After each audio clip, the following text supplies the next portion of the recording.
I'm Susan. Welcome to Tea and Games. The tea today is Builders, though I have an order from Tea Runners that's supposed to be delivered today. Ooh. It'll have some of that good golden monkey in it, which is appropriate since we have not yet played New York Zoo this summer. Yes. Anyhow, a little bit of news, a funny story, and then we'll get to what we played this weekend. And the funny story is kind of tied to why we didn't play quite so much. It is game related though. Okay, for those of you who might have missed it in the previous video, for some reason the previous video didn't get very many views or something. Anyhow, those of you that were interested in Ex Libris, it is going to be reprinted. A second edition is coming along with an expansion. It's listed as a pre-order on the publisher's site, and I have no more information on it. Also, I mentioned in the previous video postcard board games, and that if you wanted to, follow the maker of those things on Kickstarter, his name is T. Charles Hauser. He has just launched a solo card game, not a postcard game, but a solo card game on Kickstarter.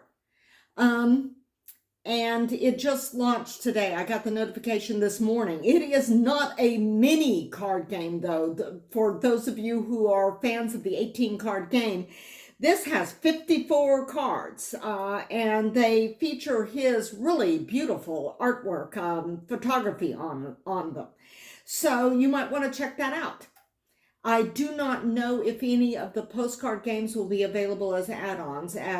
It just launched today. There's no more information about extras or anything. It's just about the campaign. It's just about the game at this point. I'm sure that somebody will ask that question and it will eventually be answered if you want to follow that project. But the name of it is, I didn't write down the name. I think it's Pottsburg. Yeah, with 2 T's for Potts.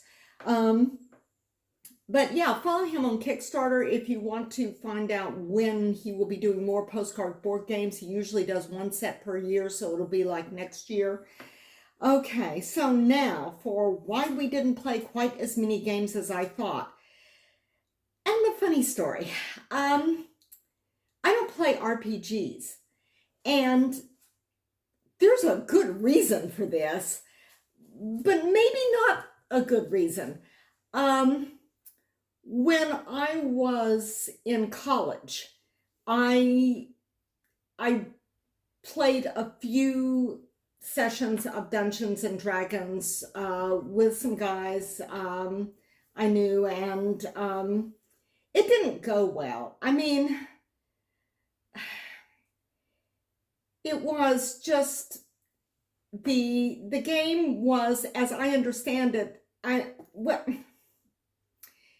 talking to people who play D&D now, I realized that what we were playing then was really not D&D, not as most people who play role-playing games think of role-playing games. Basically, we had a dungeon master whose job it was to kill all of the people in the party. And you had the party whose job it was to find treasures and not die. And so he would just tell us where we were, and we would say, okay, we're going to go into the cave and look for treasure. And then he would tell us what sort of monsters that we would meet, and he would roll a dice to see if the monsters killed us or not. And that was pretty much it. I mean, we didn't have like characters and strength and dexterity and intelligence, and we didn't have like weapons and armor and magical items and spells and things. We just had a dungeon master who rolled dice to kill us, and we tried not to be killed by essentially trying to outthink the dungeon master and to come up with more and more intricate and clever ways to find treasure and to avoid hazards. And that was pretty much it. And I mean, and it didn't help that in the first session, the people in my party were trying to kill me too, because they didn't really want me playing and they didn't really want me there. And I mean, once they killed me, then I was out of the game and I couldn't play anymore. You know, it's like the little playground thing. Tick tock, the game is locked and nobody else can play. You know, it was kind of like that. They didn't really want me there and they didn't really want me playing. And so consequently, they tried to use me as orc fodder.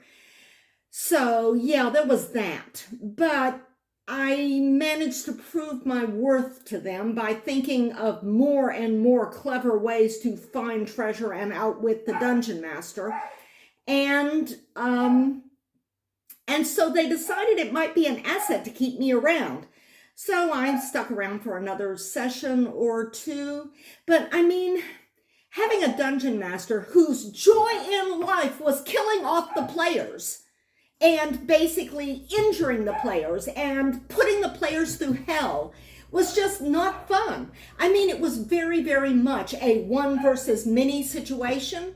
And that may be the reason why I currently just like really avoid one versus many games. It's like when I'm looking at a game and it says, and it's one player plays this and the rest are doing this, I'm going like, right, I'm out, you know? But yeah, that was not fun. And so after 2 or 3 sessions, I just didn't do it anymore. I decided that Dungeons and Dragons and RPGs were just not for me. You know, I mean, it was just really unpleasant. Because, I mean, the Dungeon Master just really was just basically just enjoyed making things as difficult for the players as possible and enjoyed basically trying to win against the players. It wasn't about storytelling. There wasn't really much in the way of story player. And the Dungeon Master storytelling, the Dungeon Master would just say, here you are, and this is what you find, and this is how you die. So, I mean, I really honestly could not see the appeal of D&D at all. So, you know, I mean, and it was very much a boys club kind of thing too. So I just never bothered with D&D. And that was decades ago. And RPGs just haven't really been on my radar since then. It's like somebody says RPG and I just tune out. But I mean, I have friends who play RPGs and enjoy it a lot. And I respect the fact that they enjoy it. But over the past few years, I've just gotten to know, like I've got a niece who plays RPGs a lot. And she just loves it. And obviously, from things I've heard people say, I know other people who play RPGs, and from things they say, I gathered that what I was playing was not really the way you play RPGs, you know, with like no roll for initiative or no equipment or spells or strength or health or dexterity or anything. Just, you know, you do a thing and you roll a dice. And if you die, you're out of the game. So, or when you die, I should say. So, you know, I mean, I gather that what I was playing was not D&D, and I gathered from other people that D&D can actually be fun. And I know my niece has played some other RPGs besides D&D. So I do know people, and I know somebody who plays a totally different fantasy system than the Dungeons and Dragons system. So I know that what I was doing wasn't right, but nevertheless, the experience left enough of a bad taste in my mouth that I was just not in any hurry to find out what it was really about. But that kind of changed because I kept seeing this stuff about this science fiction RPG called Starfinder. The Starfinder Society meets at our local game store, you know, and that was the first time I was aware of it, was seeing the word Starfinder at our friendly local game store. And I've been seeing that for like about a year now. So I kind of looked into it, and it appears to be a science fantasy. At first I thought it was just SF, but it does have magic and, you know, people with weird powers. And spells and some legacy characters that were carried over from Pathfinder, which is an alternate fantasy. I say alternate. It's alternate to things like D&D. It's its own system. But so yeah, I've had it in the back of my mind that I was kind of curious about Starfinder, and I kind of wanted to see what they were gonna do. So I just but I was just too chicken-hearted to poke my head in and listen or watch or talk to a game master. Because back when I attempted to do D&D, there weren't game masters, there were only dungeon masters, and they just wanted to kill you, and it wasn't about story at all. But I gather there are a lot of stories in RPGs now, and that they're very much a storytelling experience. So, so I decided to try to figure out like what this Starfinder thing was. And Humble Bundle has Starfinder bundles periodically. There was one, I think, last year or something, and I looked at it and I thought, ooh, if I get all the digital stuff, I can then read about it. It's a fairly inexpensive way to find out about it and see if it's something that I would want to do. But I didn't.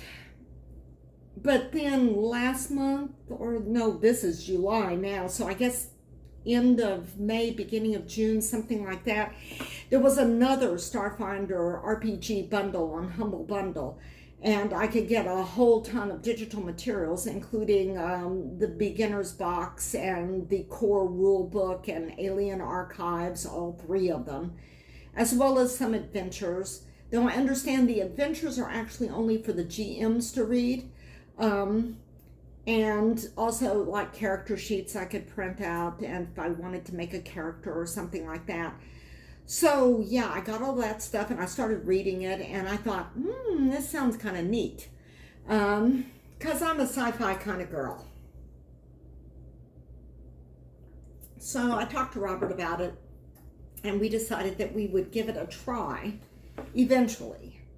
And then it was announced that the local Starfinder Society was going to be running an introductory scenario called The Commencement at our FLGS. It's going to be this coming up weekend.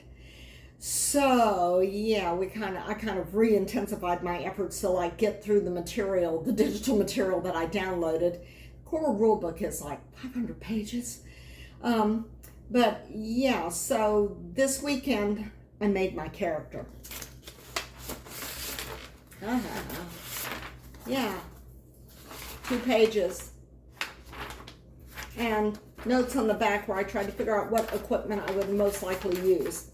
I tried to concentrate on stuff that would keep me alive.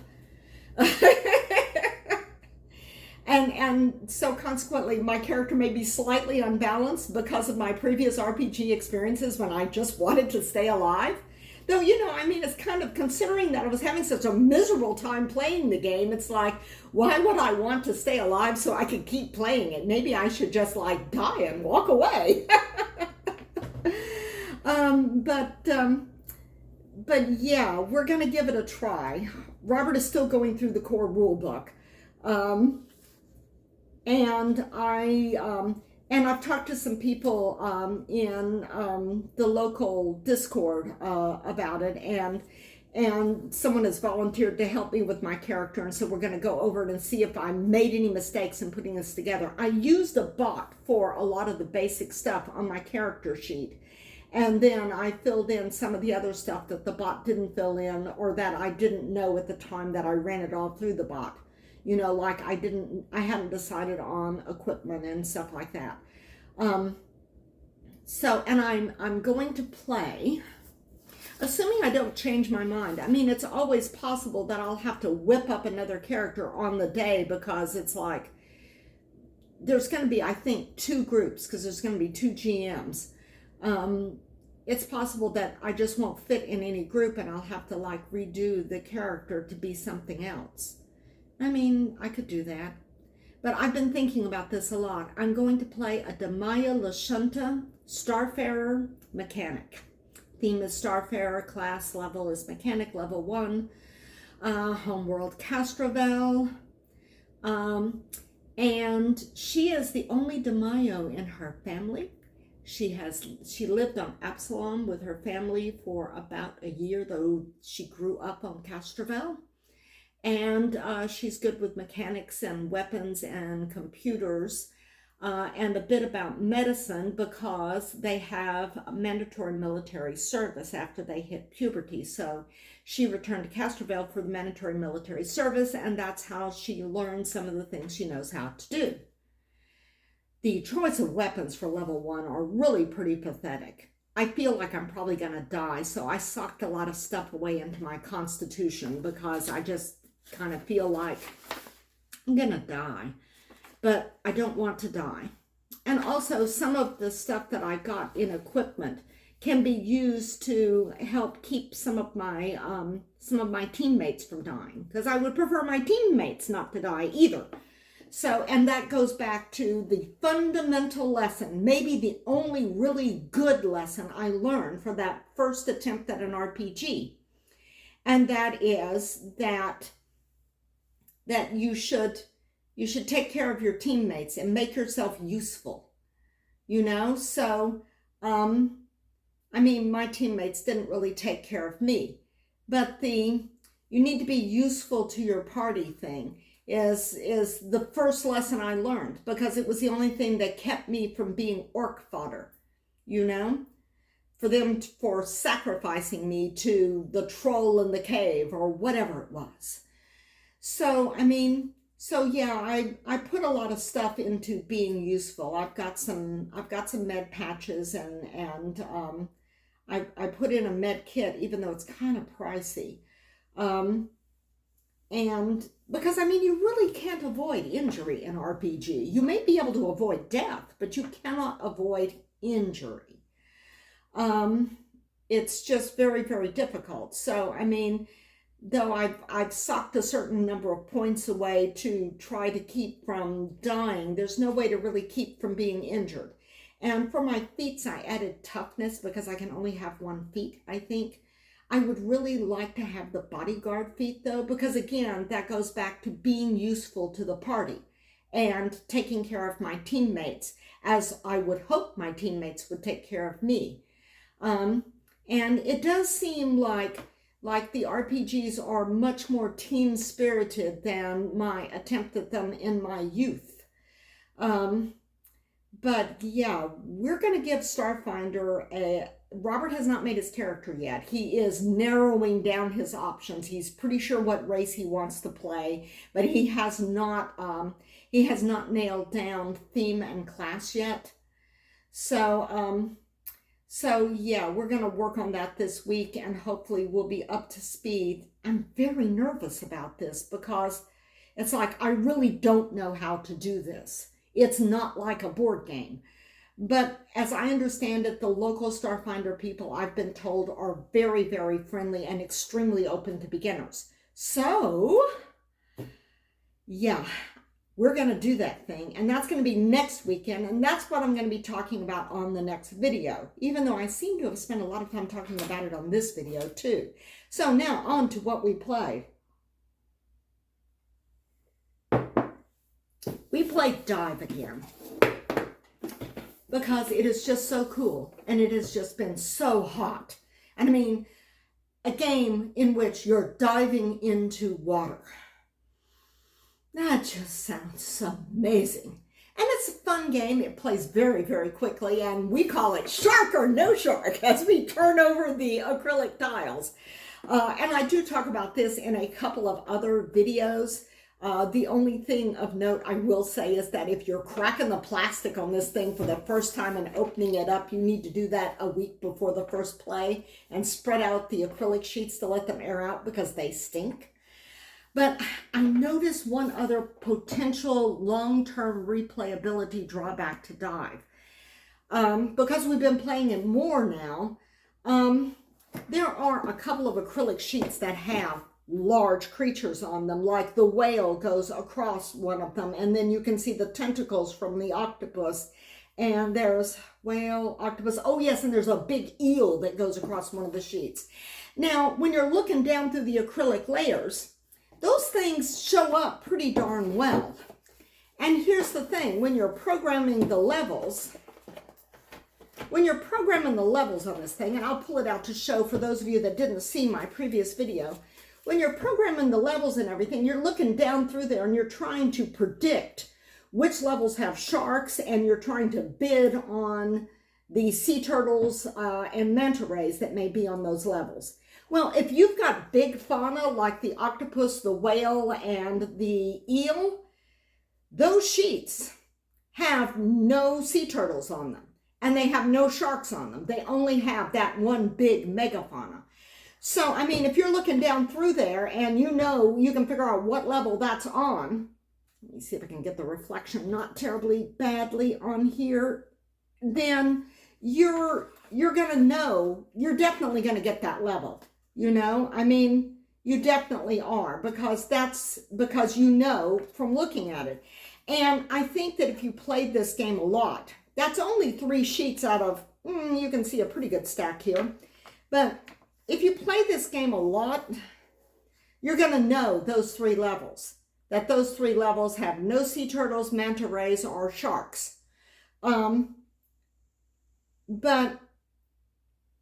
I don't know if that's going to be enough to swing a game or make a game less interesting. But I mean, I've played it enough now that I definitely always got the level right that had that megafauna on it. So that's something to keep in mind. We may end up playing with the companion animals, which are very deep in the box in their little slots there. We may end up playing with those to make the game a little bit more interesting if it gets to the point where we start recognizing things. Now, when you shuffle the acrylic sheets, you can rotate them, you know? So, I mean, that means that, there's no right side up or upside down. So that means that you're not going to be able to look at that and going like, okay, I know that the hammerhead, when he's pointed in that direction, there's a sea turtle down there or something like that. Because no, it's because you can be pointed in any direction. And so that's something to be aware of in Dive. But we'll have to see how that plays out, if that with more and more plays ends up being any kind of a significant drawback. I just don't know. We also played Walking in Burano, which I talked about on an early video, because this is a simple little game. You're like building out houses with roofs, middle sections, and bottom floors, and they all have to be, as they go side by side, a different color from the house next to them. And you score for things like flowers and plants and cats and window awnings and street lights and boarded up windows. You lose points. But there's one odd thing about it, which I mentioned in a video. The people in Walking in Burano, you assign people.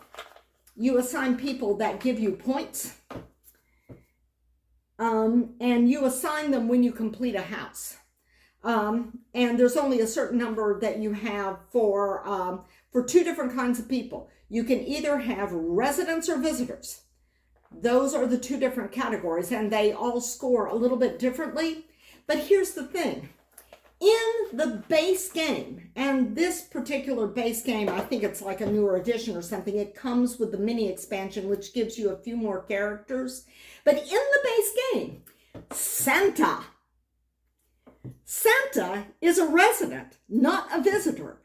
And that makes no sense to me whatsoever. Apparently Santa lives in Burano, Italy. Go figure. Who knew? You know?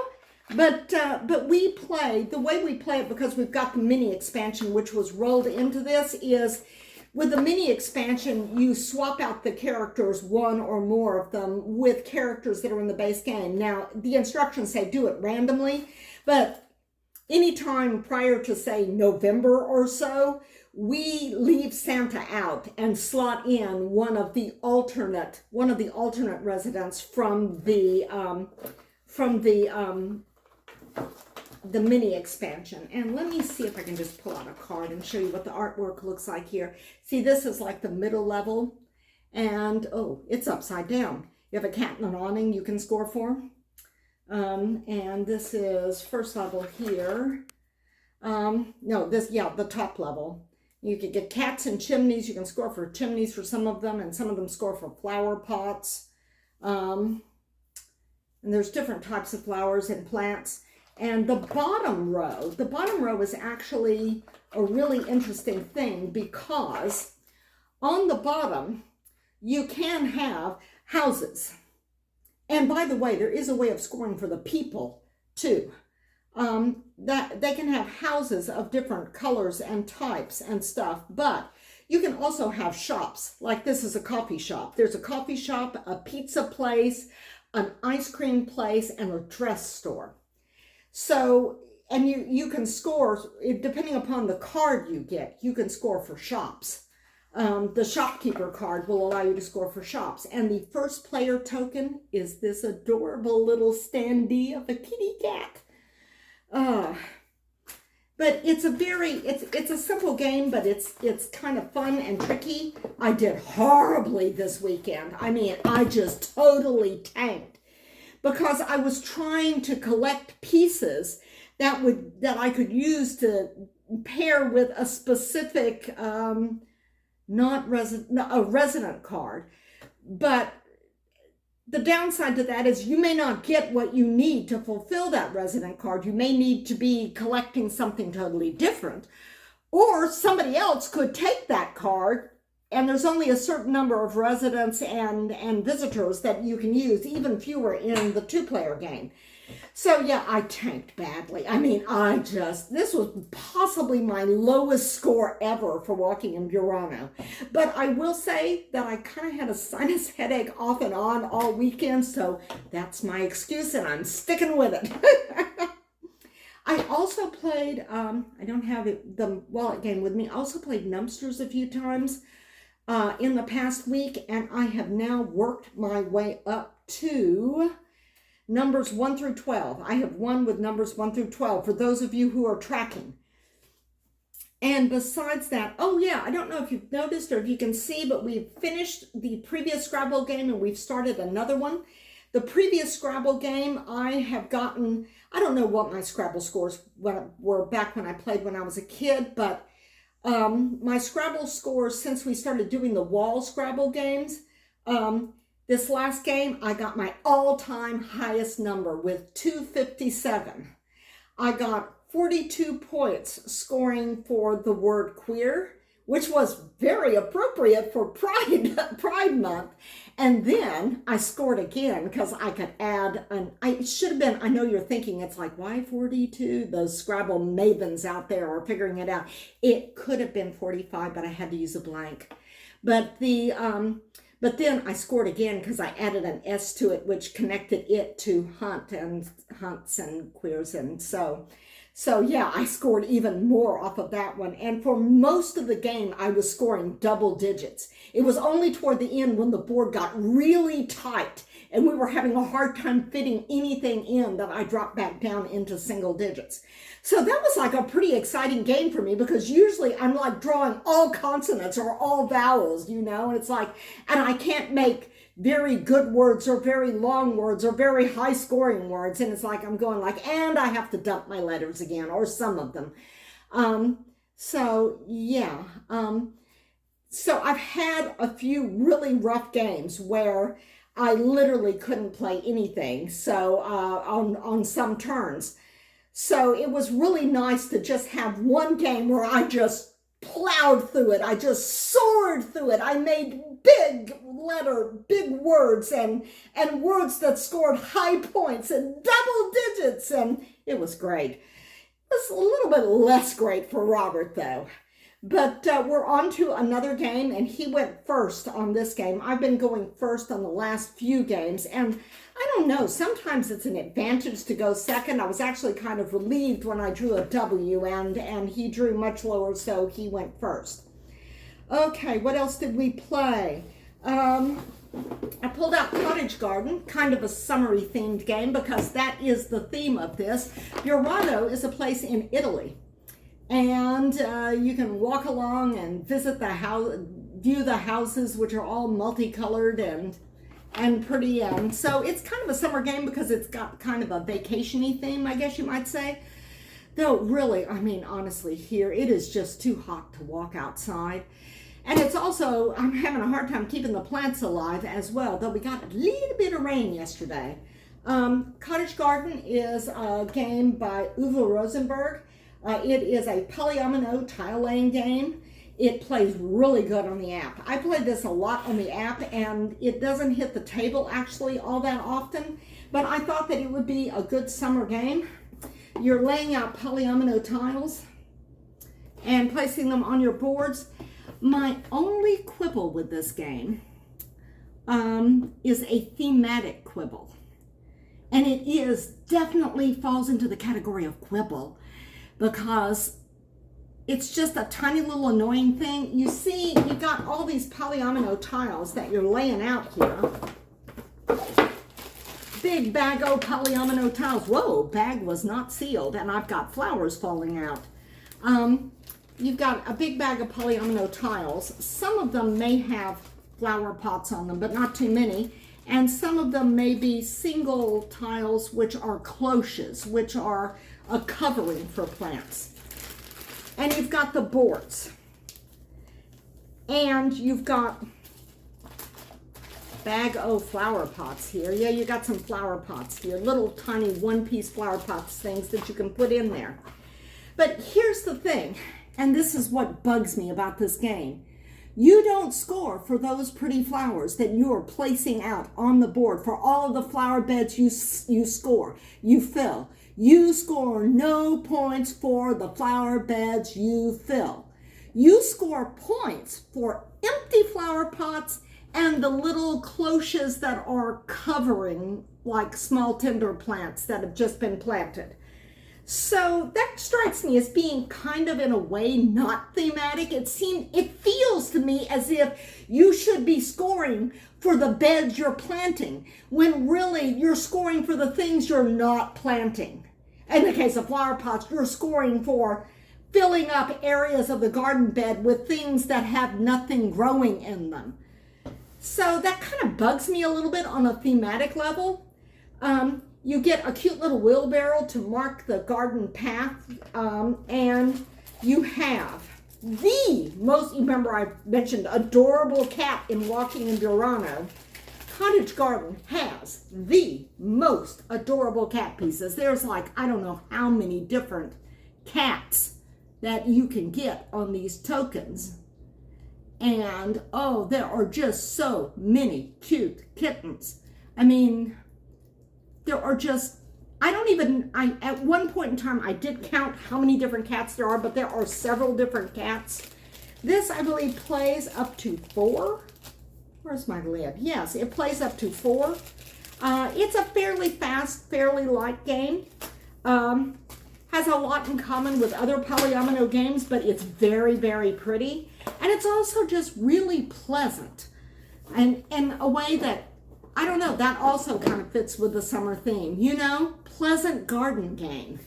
So yes, I do recommend Cottage Garden if you're not bugged by the small thematic thing that you don't score for the beds you plant. You only score for the things that aren't planted. Oh yes, and the cat tokens can fill up some empty spaces so you can complete those boards and score them and get a new board and go on.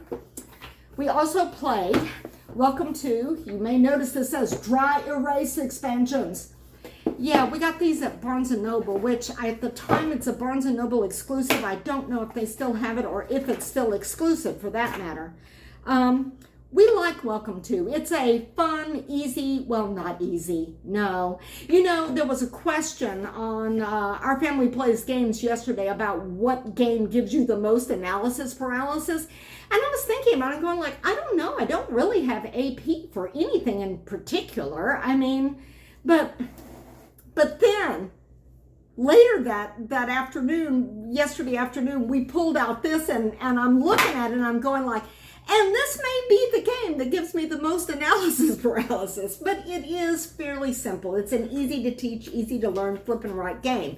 And the dry erase expansions, they give you a special scoring card, which you slot in for the 3rd scoring condition card in the game. And it gives you one for Halloween, one for winter. It's the winter expansion, but it's actually Christmas lights you're scoring for, or lights on houses. And there is the Easter expansion, in which you're scoring for eggs. Let me tell you, the Easter Bunny is so hard. I mean, this one gave us more trouble than either the base game or the winter game, which we had played before. We got this right after Halloween, so we haven't played Halloween yet, but we played the summer edition with the ice cream cones this weekend for the first time, the ice cream truck. And it was easier than the Easter version with the eggs. And I don't know, we had some trouble with it, but it was okay. I liked it. We definitely, the ice cream truck was a hit, but it is tricky. And I mean, there's a certain level of trickiness in the base game, and the ice cream truck makes it trickier, but still doable. I mean, the Easter expansion, we just like lost our minds trying to make that work at certain points. But maybe that's just us. Anyhow, we liked it, and it is, I will put some little inserts in here, and this will show you how you score for the summer thing. Now, in the summer edition, you have 3 different scoring cards that are the third cards. And those 3 cards, you only choose one. I suppose you could just play third level all the way across. I haven't thought about that. But what you're supposed to do is you just randomly pick one and swap it in for the third card. So that means you could play this summer version and put in a different third card for the scoring condition for 3 games and have 3 very different games because of the different scoring conditions for those cards. I came in second on the first and second card when we played yesterday, but I got the ice cream truck card. I did, yes. That was like the one that I scored the first place for. That was a lot of fun. I do enjoy the dry erase expansions. These are the only Welcome to expansions that we have. We do not have Doomsday or there's some kind of apocalyptic one. We don't have either, though I have thought about getting it because we do enjoy these. These are like a nice little variation off of the base game, and they have dry erase boards for 4 players. So you can play up to 4 with the dry erase boards for the expansions. But the flip side of the boards in this is the base game board. So that means you could play up to 16 with the dry erase boards if you're playing the base game with the dry erase expansions, if that makes any sense at all. So I think I have covered what we played. And I started, instead of talking at the end of the thing about what we're going to play, I'm going to continue this series of kind of summary games for summer. But I think probably next week I will be talking about our experiences with the Starfinder Society, the local Starfinder Society, and our first attempt at playing a real RPG. Robert is in some ways perhaps better positioned for an RPG experience than I am because he didn't have any bad RPG experiences in his past to mentally get past in order to do this thing. But we're going to give that a shot next weekend. For those of you in the United States, have a happy Independence Day, which is the 4th of July. Today I'm recording this on the 3rd. That will be tomorrow. I do not know if this is going to go up today or tomorrow. It kind of just depends on things I have no control over. So it's been good sitting around the table talking about the things that we have been playing and the things that we are going to play. I would appreciate your thoughts and comments about Starfinder and RPGs in general, and about the games that we have played. Cottage Garden, Welcome to expansions, Walking in Burano, Dive. Let me know if you've played those, if you want to play those. If you have any questions, I'll try to answer them. It's been fun. I'll see you next time around the table. Bye.